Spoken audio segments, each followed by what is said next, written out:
Gorillaz, Rock the House on XFM 104.9, 2 o'clock, halfway through already. Ricky Gervais show. With Steve Merchant. Yeah, telling really quite embarrassing things that I wish I hadn't now. It makes me look like some sort of mad old urinator. No, you just can't handle your drink. You can't handle your drink. No, I can. I just get rid of it in the usual way of excretion via the kidneys, down the urethra, out the end, down the sink. Sometimes a sink, sometimes a toilet, Carl. Sometimes a bed. Yes. Or your girlfriend. You know, it just... embarrassing things. I remember once, right, I used to love nature when I was about like 8, 9, 10. Yeah. And I remember going out with my sister and my brother and their girlfriend and boyfriend, like to become their husband and wife. And thanks for that. Yeah, you know, just keeping continuity there. Yeah. And I used to get shells and things on the beach, and I used to get anything. I love nature. And once I found I love reptiles as well, and I found this perfect snake skin, like a grass snake or an adder, and it was I absolutely I couldn't believe my luck. And I was going look, and they were going, okay, put it down, because I realised they were a little bit scared of it. They were going, put it down, it's dirty. And of course I'd torture them a little bit, and then I thought this was hilarious, and they made me leave it there, and I told mum and everything. And then much later, when I had some friends when I was about 14 or 15, I was telling this story to embarrass my sister, and I was going, yeah, and she was scared of it. And she went, well, it was a used Johnny. She'd waited that long to embarrass me in front of my friends. God. I'd been running round with a used Durex, thinking that this was great because they were scared of snakes, and they were going, put it down, it's dirty. No, be careful of the poison. Oh. Yeah. That's horrible. It is horrible, isn't it? Have I gone too far again? How could you not realise it was made of rubber, for goodness sake? Well, you obviously didn't know anything about nature. I used to love nature, me. Yeah. The difference between some skin and then this rubber is Johnny. Now be careful of the Johnny snake. Yeah. Their little poppy head and their poison that... Oh, dear. I always remember there was this kid who lived near me once, and this bird got run over, and he said, I can save it, and he kissed it. Because he thought he could give it the kiss. He thought he could give it the kiss of life. I thought you meant it was a girl. No. It got run over. And he kissed it. No, he thought he could give it the kiss of life, but he didn't know what the kiss of life was. He just thought you could kiss something and that would bring it back to life.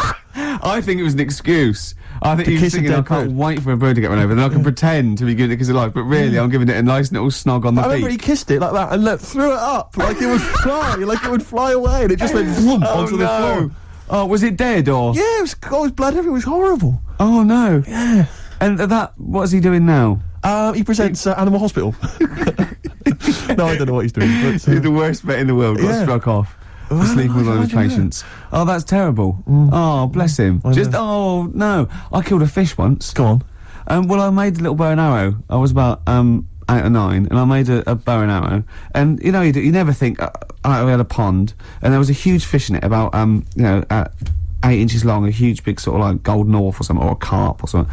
And I was sort of playing, and I aimed, and I shot it, and it went straight through it and floated to the top. And I thought, oh my God! You pierced a fish with an arrow. That's an amazing shot. Well, it was luck. It was pure luck. I you never Native American. Yeah.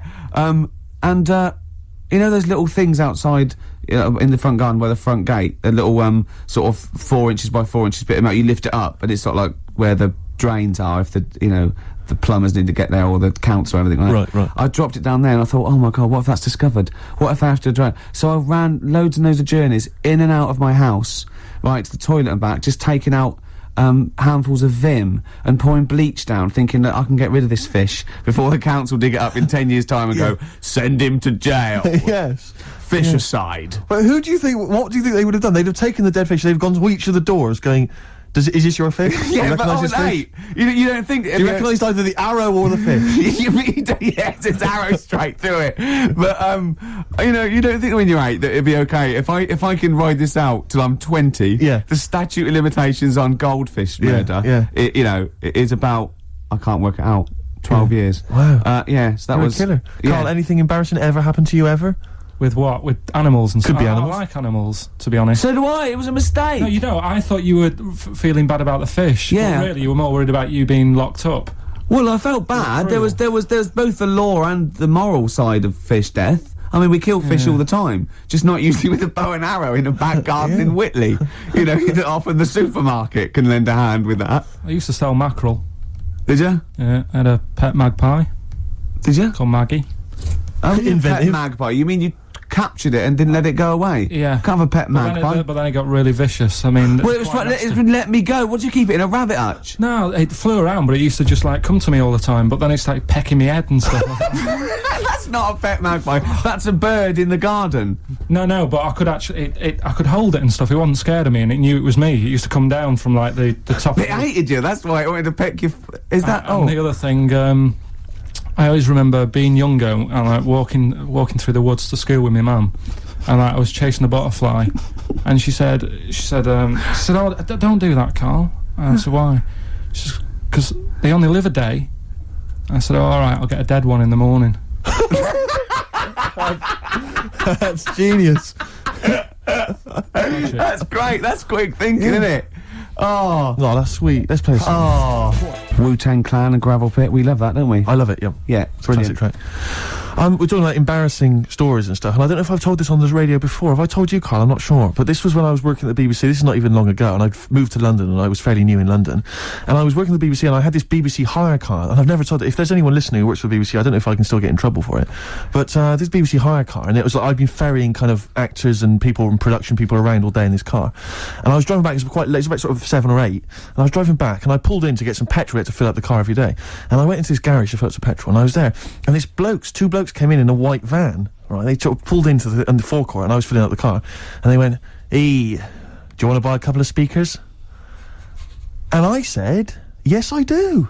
Yeah. Because, tell you the reason, it was like I was so flattered that they thought I'd be the kind of bloke who would, A, need some kind of classy speakers, and B, would like to buy them on the sly. Do you know what I mean? Yeah. I thought, they like the They've fact seen me. They've seen I look a bit of a hustler. Exactly. Yeah. I'm a street sort of guy. You can see by the way I use my walk. Exactly. Yeah. So I couldn't believe my luck. So they drove behind the garage, the little sort of garage bit at the back, and I went round there, sort of casually went round there, sort of locked the car, went round there. He went, yeah, open the back. He had these speakers in there. I said, "Are you sure these aren't knocked off, mate?" He went, no. We work for Dixon's. This is the story he spun me. We work for Dixon's, right? And we're delivery men. And if we make a delivery and the person's not there to sign for the goods, then we have to bring them back to the warehouse. But if we can sell them on the way back, then that's really good for Dixon's. Dixon's must love that. And instead of thinking, are you sure some kind of troubleshooter didn't... I mean, did someone go into Dixon's and go, you're not getting in the garage forecourt market? Jones. Exactly. Get a couple of lads in a white van. Exactly. Yeah. So anyway, so I sort of bought this story, and I was a little bit dubious, and I went, right, let me hear them then. And he wired them up to the car stereo, and boom, boom, boom, they're playing. So it was some groovy hip-hop. I was thinking, great, these guys know what I'm into. Yeah. And he's giving me the talk and stuff. And I said, I'm a bit worried these are knocked off. He went, no, listen, we got a bloke at Dixon's who can confirm this is fine, right? Phone him up, use my mobile, right? And quote this reference number, right? So I phone out, they go, dee-dee-dee-dee-dee, and it goes, yeah, I go, hi, some guys here in the garage forecourt trying to sell me some speakers. Just wanted to check. He went, it's fine. I went, should I just read the reference number or whatever? He went, if you want. And X14, and I went, yeah, it's fine. Yeah. Okay. You know what that was, don't you? That was actually Mr. Dixon himself. Exactly. Yeah. Exactly. So I'm thinking, well, they sound great. They're giving me for a knockdown price. I'd say they were like 400 quid, they were like 200 quid or something. It was a good bargain. I was in the market for some speakers as well. Yeah. So, while they were loading it's them all kosher, I phoned Dixon's. Exactly, I phoned Dixon's, that's fine. Yeah. So while they're loading them in the back of the BBC hire car, right, I'm in there paying for the petrol, right, and the guy who's serving goes, oh, right. He goes, what were you doing round the back with those blokes? Right? Because obviously there's security cameras filming this whole transaction, right? And he goes, what are you doing around the back? And I went, brilliantly, there's some old mates. Some of my mates were just having a chat and that. He went, oh, right, okay, like giving me obviously the evil eye. So I went back to the van. So I'm in the car now, and I'm driving with one of the blokes who's in the van with me, because I didn't have the money on me, so I had to go to the cash point to get the cash, right?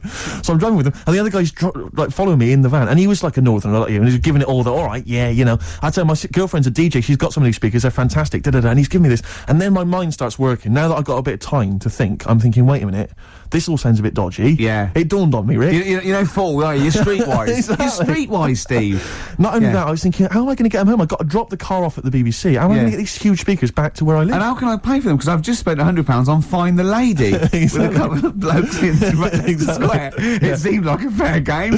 Some of his friends were winning. But so I explained to him, I said, how I can't get them back to like Brixton where I was living at the time. He went, don't worry, give us an extra 20 quid, we'll take them home for you. Oh, that's good. Deliberate. they do a whole service, you see. And there's also a backup guarantee. Did they have the guarantee, the 3-month guarantee? They didn't. No. But so I said, I'm not sure about that. He went, well, why don't you put them in a cab, send them back, and your housemates can collect it. I was like, oh, no, there'd be no one in. And I was beginning to sort of get a bit conscious of, like, maybe this was a bit of a scam, after all. So I pulled into, like, a little side road, and I said, I'm not sure I'm into this now, actually. He went, what are you talking about? It's 200 quid for a pair of speakers. It's a bargain. You never get a bargain like this, mate. I'm going, not too sure, actually. I don't think I want them. He went, 150 quid, 150 quid, mate, 150 quid. I went, no. He said, 100 quid now to you. And I'm thinking, wait a minute, this doesn't sound like the kind of work that Dixons would be doing. Dixons don't do that when I go in. This is it. Dixons never negotiate in that way. When I go there, look around and I leave, they go, where are you going? Exactly. I go, we'll have anything then. Have anything for a So quid. I stopped the car, and the white van pulled up behind me with his mates in. Sure. And I said, can you get them out? I'm not interested. And he went, 100 quid, mate. Oh, you, and he was just going, you tosser. You obviously want some speakers. And he was having a go at me. So I was carrying the speakers out and putting them back in the white van. And he was just shouting at me. He was going, 70 quid, mate. I was like, 70 quid from 200. This is ludicrous. You realise that wasn't Dixon's policy then. Exactly. They don't At usually that shout moment- you tosser as you leave the, as you leave the shop and walk down Camden High Street. They're not usually shouting you tosser. You should have took the offer of, like, the monthly payments they've got on at the moment. So eventually I put them in there, and I sort of knocked the deal on the head, and I got back in my car, and they were in theirs, and I just looked in the rearview mirror, and they were punching the dashboard, like, with aggression and venom, like we let that deal slip through our fingers. And I've never been so terrified in my life. I just sat there, and I was just thinking, oh my God, all I was thinking now is, what if I go back to the BBC, and they go, we've had a call from the police, the man at the garage, he saw you doing a dodgy deal. I in the back love of it. the car. Yeah. I Well, was what you do is you put the hire car in a drain in your front garden, and then go in and out of the toilet, just pouring bleach down or Ajax, and they'll never know.